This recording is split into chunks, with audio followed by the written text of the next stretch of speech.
The morning sun cast long shadows across the vast plains of the Dakota Territory, where the wind whispered ancient secrets through the tall grass that swayed like ocean waves beneath the endless sky.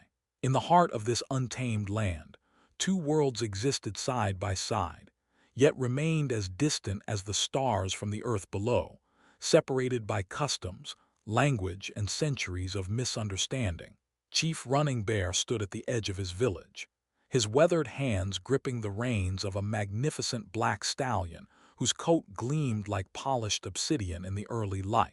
The horse snorted and pawed the ground with restless energy, its muscles rippling beneath its glossy coat, steam rising from its nostrils in the cool morning air.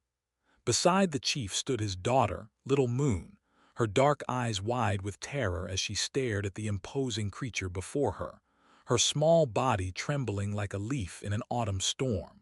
"My daughter," Chief Running Bear said gently, his voice carrying the weight of generations and the wisdom of countless seasons.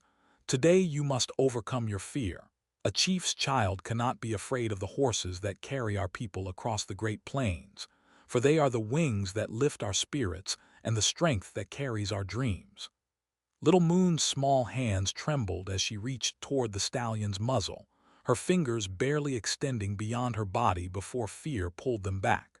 The horse, sensing her terror with the ancient intuition that connected all living things, tossed its magnificent head and stepped backward, its hooves creating small clouds of dust that danced in the morning light. The sudden movement sent a jolt of panic through the 8-year-old girl's body, and she stumbled away from the animal, tears streaming down her bronze cheeks like tiny rivers carrying away her courage.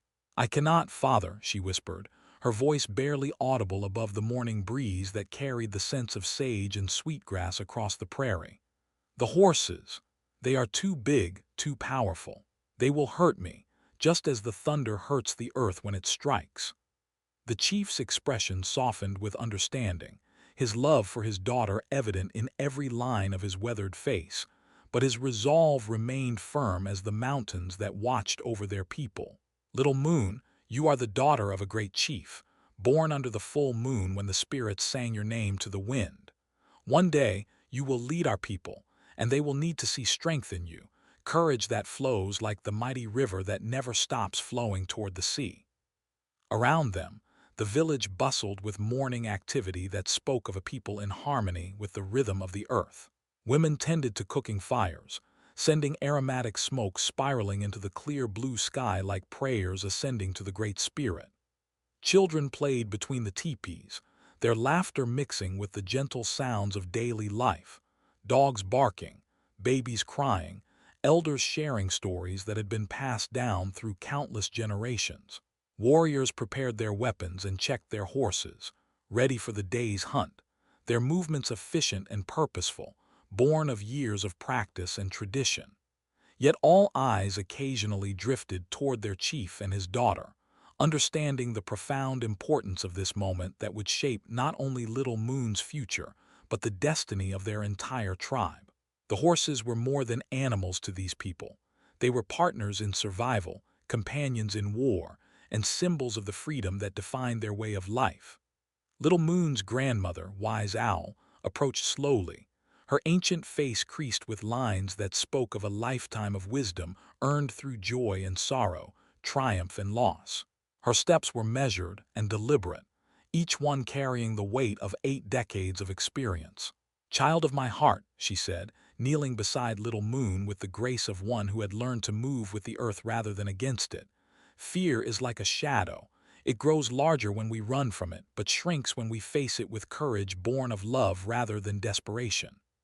"But grandmother," Little Moon protested, her voice breaking with emotion, "what if the horse throws me? What if I fall and cannot get up? What if I disappoint father and bring shame to our family?" Wise Owl smiled, her eyes twinkling with memories of her own youth when she too had faced fears that seemed insurmountable. "Then you will learn that falling is not the end, but the beginning of rising stronger, like the grass that bends in the storm but stands tall when the wind passes.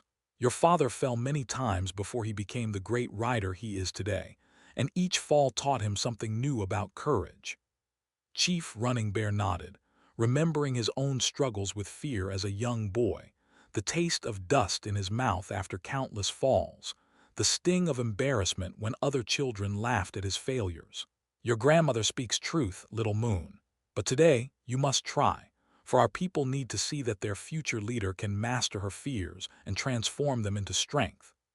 With great reluctance and a heart heavy with dread that seemed to weigh more than the mountains themselves, Little Moon approached the stallion once more, each step feeling like a journey across an endless desert where mirages of courage appeared and disappeared like smoke. The horse seemed to sense her terror with the ancient wisdom that connected all living creatures, and remained perfectly still, as if understanding the monumental importance of this moment that would echo through the generations and shape the destiny of an entire people. The chief lifted his daughter onto the horse's back with gentle hands that had held weapons of war, but now cradled his most precious treasure, her small frame dwarfed by the powerful animal beneath her, feeling as fragile as a bird's egg balanced precariously on a mountain peak during an earthquake. The leather of the horse's back felt warm beneath her legs, and she could feel the steady rhythm of the animal's breathing, a sound that should have been comforting but instead filled her with increasing dread. For a moment that stretched like eternity itself, everything was calm. Little Moon sat frozen, her knuckles white as fresh snow as she gripped the horse's mane with desperate intensity, her small fingers tangled in the coarse hair that felt like lifelines in a storm. The stallion stood motionless, waiting patiently for direction, its breathing steady and reassuring, its powerful muscles relaxed beneath her trembling form. The entire village seemed to hold its breath, watching their future leader face her greatest fear, understanding that this moment would define not just her character, but the very soul of their tribe's future and their ability to survive in a changing world. Then, without warning that could have prepared anyone for the chaos that followed, a prairie dog scurried across the horse's path, its sudden movement startling the stallion like lightning splitting the peaceful sky into fragments of terror. The horse reared slightly, not enough to throw an experienced rider who understood the language of horses, but more than enough to terrify a frightened child whose world had suddenly become a maelstrom of chaos and confusion. Little Moon screamed in panic, her small body sliding from the horse's back as she scrambled to get away from the perceived danger, her mind consumed by terror that blocked out all reason and transformed her into a creature of pure instinct. "No, no, I cannot do this," she cried, her voice breaking with the weight of her fear and disappointment in herself, running blindly away from the village, her bare feet carrying her swiftly across the prairie grass that seemed to part before her like water before the prow of a swift canoe. Behind her, she could hear her father calling her name, his voice growing fainter with each desperate step she took. But fear had taken complete control of her young mind, and she could think of nothing but escape from the overwhelming terror that pursued her like a relentless shadow cast by her own inadequacy. Chief Running Bear mounted his horse immediately, his warrior instincts demanding action and pursuit, every fiber of his being screaming at him to chase after his daughter and bring her back to safety. But Wise Owl placed a restraining hand on his arm with the authority that only comes from decades of wisdom, earned through countless seasons of joy and sorrow. "Let her go, my son," the old woman said quietly, her voice carrying the weight of prophecy and the understanding that some lessons cannot be taught but must be discovered.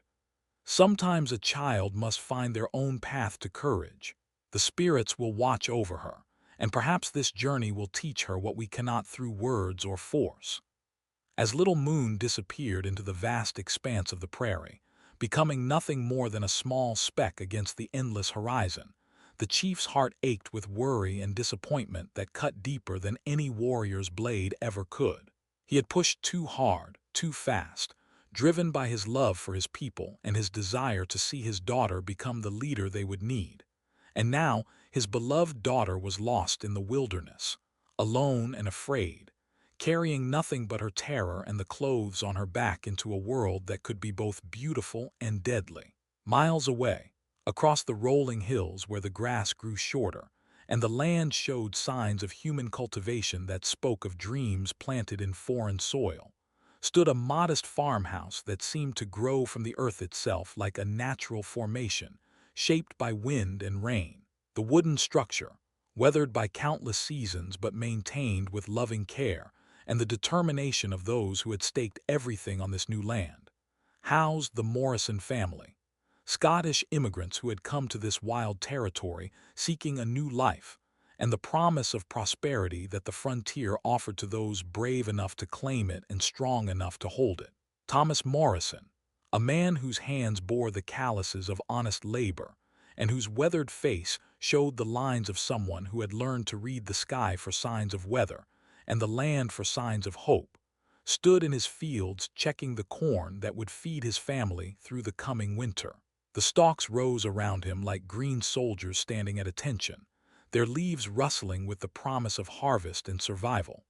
Beside him worked his 8-year-old son, Jamie, a boy whose red hair caught the sunlight like copper wire and whose freckled face spoke of long hours spent under the open sky, learning the lessons that only the land could teach and the wisdom that came from working with his hands. "Duh," Jamie said, straightening from his work and shading his eyes against the sun that hung like a golden coin in the vast blue sky. "There's someone coming across the field. Looks like a child, but running awful fast, like something's chasing them." Thomas looked up from his work, his experienced eyes scanning the horizon with the practiced gaze of a man who had learned to watch for signs of trouble in this untamed land, until he spotted the small figure racing toward them across the prairie. Even from a distance, he could see that something was wrong. The child's movements spoke of panic rather than purpose, of flight rather than journey, of desperation rather than determination.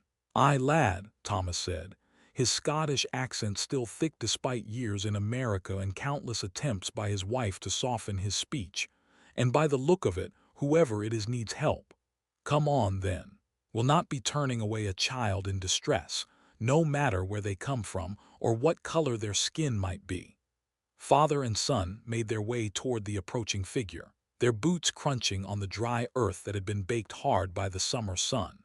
And as they drew closer, they could see it was a young Native American girl, her long black hair streaming behind her like a banner of midnight, her face streaked with tears and dust that told the story of her desperate flight.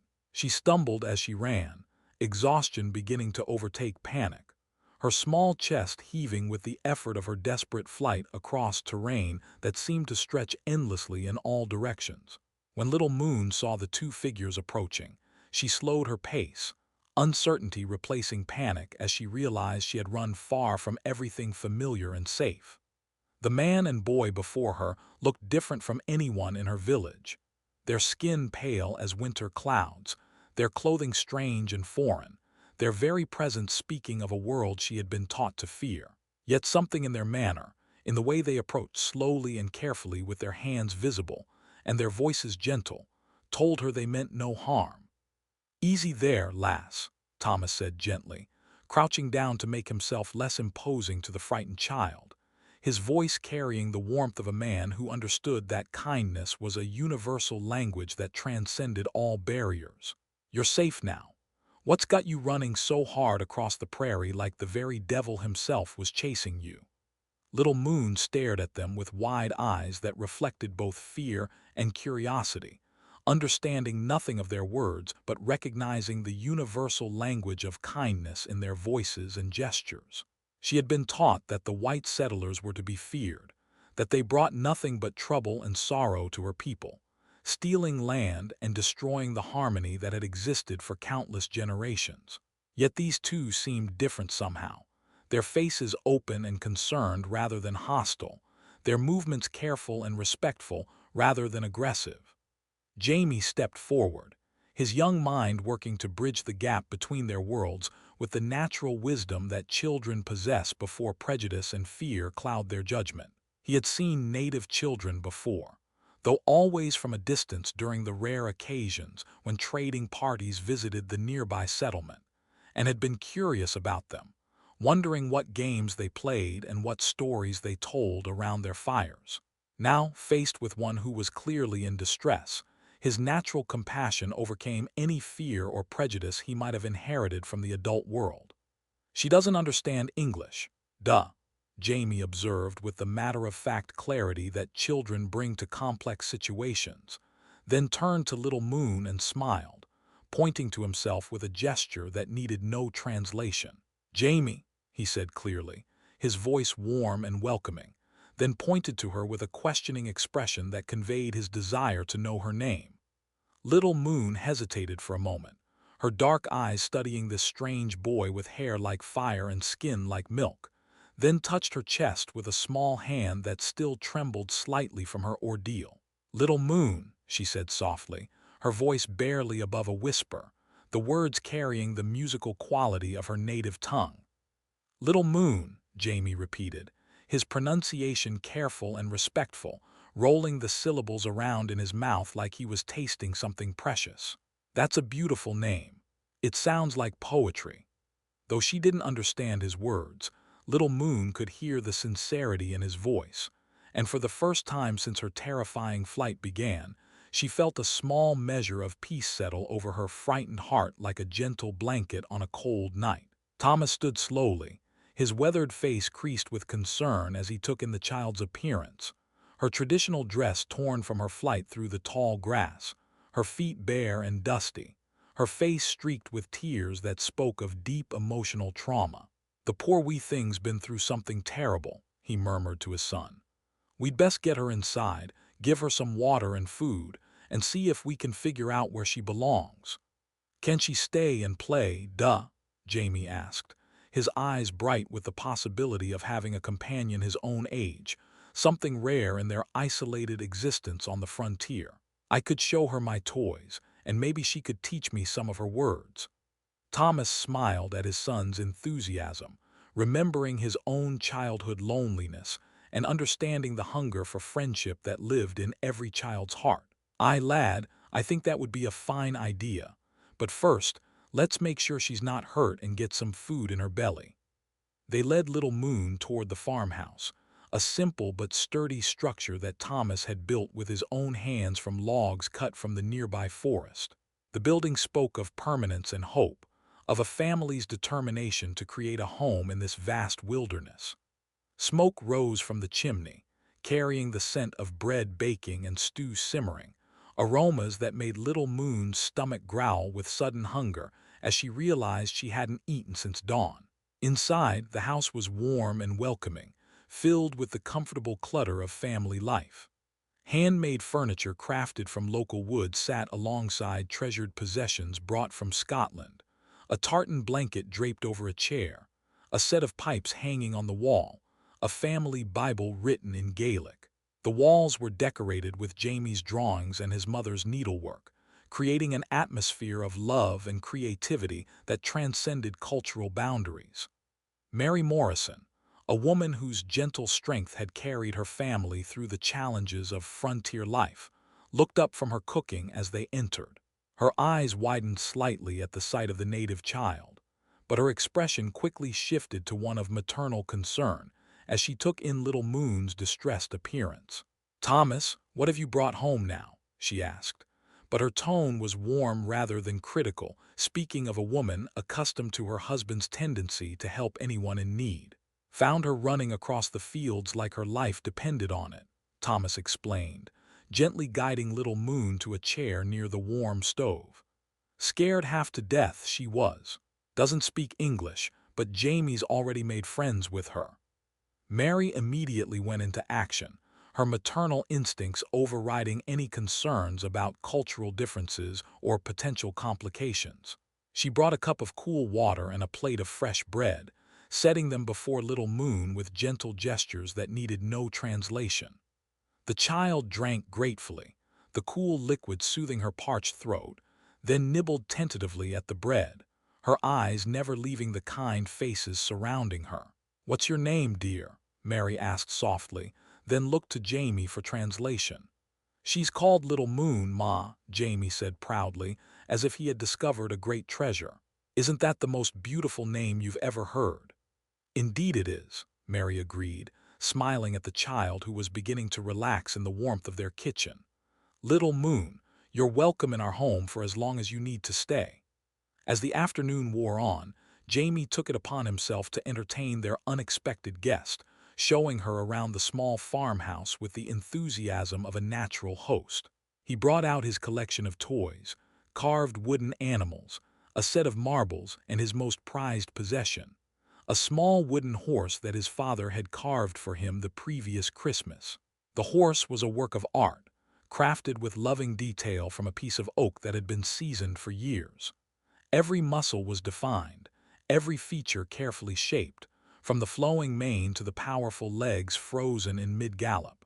Thomas had spent countless winter evenings working on it, pouring all his love for his son into every careful cut of his knife. When Jamie placed the wooden horse in Little Moon's hands, her reaction was immediate and profound. Her eyes widened with wonder as she examined the intricate carving, her small fingers tracing the smooth curves and detailed features. For a moment, she forgot her fear of real horses, lost in the beauty of this miniature masterpiece that captured all the grace and power of the animals she feared without any of the danger. "Horse," Jamie said, pointing to the toy, then made galloping motions with his hands. "Horse, horse," Little Moon repeated carefully, the English word feeling strange on her tongue but somehow right as she held the carved animal. For the first time in hours, she smiled, a genuine expression of joy that transformed her entire face and made her look like the child she truly was rather than a frightened refugee. They spent the rest of the day playing together, their games requiring no common language beyond laughter and imagination. Jamie showed her how to make the wooden horse gallop across imaginary plains, while Little Moon taught him a clapping game from her village, their hands moving in complex patterns that created rhythm and music. They built forts from furniture and blankets, shared Mary's cookies, and discovered that friendship could bloom between any two hearts, regardless of the differences that adults found so important.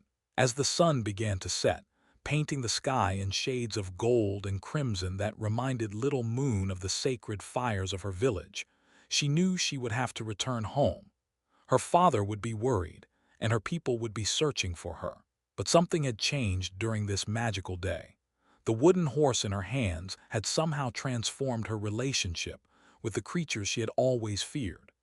As the golden hour approached and shadows began to lengthen across the prairie, Little Moon knew, with the certainty that comes from deep within the heart, that she must return to her village. Her father would be worried sick, and her people would be searching for her, their voices calling her name across the vast expanse of grassland that stretched endlessly in all directions. But something profound had changed during this magical day, spent in the company of strangers who had become friends. The wooden horse clutched in her small hands had somehow transformed her relationship with the creatures she had always feared. Jamie sensed her restlessness and understood with the intuitive wisdom that children possess that their time together was drawing to a close.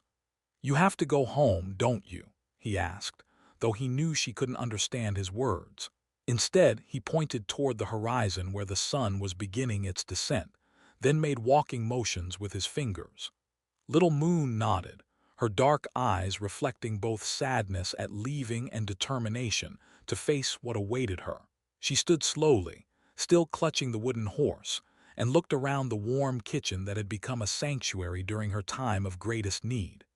Mary Morrison approached with a small bundle of food wrapped in cloth, bread, dried fruit, and strips of jerky that would sustain her on the journey home. "For your journey, dear child," Mary said softly, pressing the bundle into Little Moon's free hand. Though the words were foreign, the gesture spoke of maternal love that transcended all cultural boundaries. But it was Jamie's next action that would echo through the generations and change the course of both their people's relationship. The 8-year-old boy looked at his most treasured possession, the wooden horse his father had carved with such love and care, then at Little Moon's face, seeing the wonder and joy that the simple toy had brought to her troubled heart. "I want you to have it," Jamie said, gently closing Little Moon's fingers around the carved horse. To remember today, and to remember that horses can be friends, not just scary things. Little Moon's eyes widened with shock and disbelief. In her culture, gifts were sacred things, carrying the spirit of the giver and creating bonds that lasted lifetimes. That this boy would give her his most precious possession spoke of a generosity that touched her very soul. She tried to hand it back, shaking her head and speaking rapidly in her native tongue, trying to explain that she couldn't accept something so valuable. But Jamie was insistent, his freckled face serious with the gravity of his decision. "No, it's yours now. Maybe when you look at it, you won't be scared of real horses anymore." Thomas and Mary watched this exchange with tears in their eyes, understanding that their son was demonstrating a wisdom and compassion that many adults never achieved. They had raised him to see people as individuals rather than representatives of groups to be feared or hated. And now, they witnessed the beautiful fruit of that teaching. Little Moon finally accepted the gift, holding the wooden horse against her chest as if it were made of the most precious metal. She looked into Jamie's eyes and spoke a single word in her native language, a word that meant friend and brother and gift from the heart all at once. Then she did something that surprised everyone, including herself. She reached up and hugged this strange boy with the fire-colored hair, holding him tight for a moment that seemed to stop time itself. When she finally pulled away, Little Moon turned to face the direction of her village, the wooden horse secure in her grasp, and the bundle of food tucked under her arm. She walked with a different stride than when she had arrived, no longer the panicked flight of a terrified child, but the purposeful gait of someone who had discovered something important about herself and the world. The Morrison family stood in their doorway, watching until she disappeared into the gathering dusk, each of them changed by the encounter in ways they couldn't yet fully understand. Jamie waved until she was just a speck on the horizon, already missing his new friend, but somehow knowing that their paths would cross again. As Little Moon walked through the prairie grass that whispered secrets in the evening breeze, she found herself thinking not of the terrifying stallion that had caused her flight, but of the gentle wooden horse in her hands. With each step, she imagined herself riding across the plains like her father, like the great warriors of her tribe, no longer a prisoner of her fears, but free to claim her destiny as a leader of her people. When she finally saw the flickering fires of her village in the distance, Little Moon broke into a run, not the panicked flight of the morning, but the eager rush of someone returning home with a great gift to share. The wooden horse bounced in her grip as she ran, and with each stride, she felt her fear of real horses diminishing, replaced by something she had never experienced before: curiosity and even excitement about the possibility of riding. Chief Running Bear saw her first, his sharp eyes picking out her small form against the darkening sky. He mounted his horse immediately and rode out to meet her, his heart pounding with relief and joy at seeing his daughter safe and unharmed. When he reached her, he dismounted and swept her into his arms, holding her tight against his chest as if he would never let her go again. "My daughter," he whispered, his voice thick with emotion. "I was so worried. Where have you been? What happened to you?" Little Moon pulled back to look into her father's eyes, then held up the wooden horse with a smile that radiated pure joy. "Father," she said, her voice strong and clear, "I am ready to ride." The chief stared at the carved horse in amazement, recognizing immediately that it was the work of skilled hands and given with great love. "Where did this come from, Little Moon?" "From a friend," she replied, then surprised her father by walking calmly to his stallion and placing her small hand on the animal's neck. The horse, sensing the change in her, stood perfectly still, as if understanding that this moment was sacred. "I am not afraid anymore, father," Little Moon said, her voice carrying a new confidence that made the chief's heart swell with pride. "The wooden horse taught me that horses can be gentle and kind, just like the boy who gave it to me." As they rode back to the village together, Little Moon sitting confidently behind her father on the great stallion, she told him the story of her day, of the kind family who had taken her in, fed her, and shown her friendship that crossed all boundaries. She spoke of Jamie's generosity and his parents' kindness, painting a picture of people who defied everything her tribe had been taught about the white settlers. Chief Running Bear listened in amazement, understanding that his daughter had experienced something that could change the relationship between their peoples forever. The wooden horse she clutched was more than a toy. It was a bridge between worlds, a symbol of the possibility that understanding and friendship could triumph over fear and hatred. When they reached the village, word of Little Moon's return spread like wildfire through the community. Warriors, women, children, and elders gathered around as the chief dismounted and helped his daughter down from the horse. The entire tribe could see the transformation in her. Where once there had been a frightened child, now stood a young girl radiating confidence and joy, clutching a beautifully carved wooden horse that seemed to glow in the firelight. Wise Owl approached slowly, her ancient eyes taking in every detail of her granddaughter's appearance and demeanor. "The spirits have worked through this day," she said softly, her voice carrying the weight of prophecy. "Tell us, child of my heart, what magic has transformed your fear into courage?" Little Moon stood before her people, no longer the terrified girl who had fled that morning, but a young leader ready to share a vision of possibility. She held up the wooden horse for all to see, its intricate carving catching the dancing light of the fires that illuminated the gathering darkness. "This gift came from a boy with hair like fire and skin like clouds," she began, her voice clear and strong. "His family took me in when I was lost and afraid, fed me when I was hungry, and showed me kindness when I expected only danger. They asked for nothing in return, yet gave me everything: food, shelter, friendship, and this beautiful horse that taught me horses can be gentle and loving."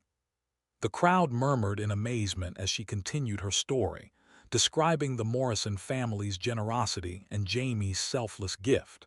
Chief Running Bear watched with pride as his daughter spoke with the wisdom and eloquence of a true leader, understanding that her experience had given her something no amount of training could provide: the knowledge that peace between peoples was not only possible but beautiful. "Father," Little Moon said, turning to address the chief directly, "these people showed me that not all white settlers are our enemies.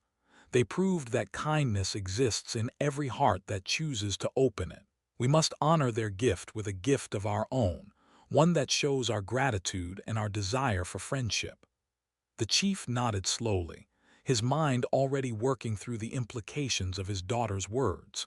In his culture, gifts created sacred bonds that demanded reciprocity, and the generosity shown to his daughter could not go unanswered.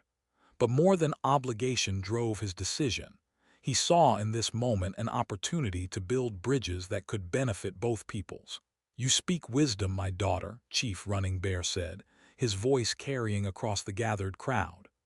"Tomorrow, we will ride to this family's home, not as warriors seeking conflict, but as a people seeking to honor friendship. We will bring gifts worthy of the kindness they showed our future chief." That night, the village buzzed with activity as preparations began for the unprecedented journey. Warriors polished their finest weapons not for war but for ceremony. Women gathered their most beautiful beadwork, pottery, and woven goods. The tribe's most skilled craftsmen selected their finest creations: silver jewelry, carved pipes, and painted hides that told the stories of their people. But the most significant preparation came from the chief himself, who made a decision that would be remembered for generations. From his personal treasure, a collection of gold nuggets and silver pieces accumulated through years of trading, he selected the finest specimens, understanding that this gift would demonstrate the true value his people placed on the friendship offered by the Morrison family. As dawn broke over the prairie, painting the sky in shades of rose and gold that seemed to bless their mission, Chief Running Bear led a procession unlike any seen before in that territory. 150 warriors rode in formation, their horses decorated with feathers and paint, their own bodies adorned with their finest regalia. But these were not warriors riding to battle. They were ambassadors of peace, carrying gifts that represented the best of their culture and their hopes for the future. Little Moon rode beside her father, the wooden horse secured carefully in a beaded pouch at her side. her own small pony decorated with flowers and ribbons that spoke of celebration rather than conflict. She had insisted on leading them to the Morrison farm, her memory of the previous day's journey clear and certain. When the massive procession appeared on the horizon, visible from miles away as they approached the Morrison homestead, Thomas was working in his fields while Jamie played nearby. The boy was the first to spot them, his sharp young eyes picking out the colorful display of riders moving across the prairie like a river of living art.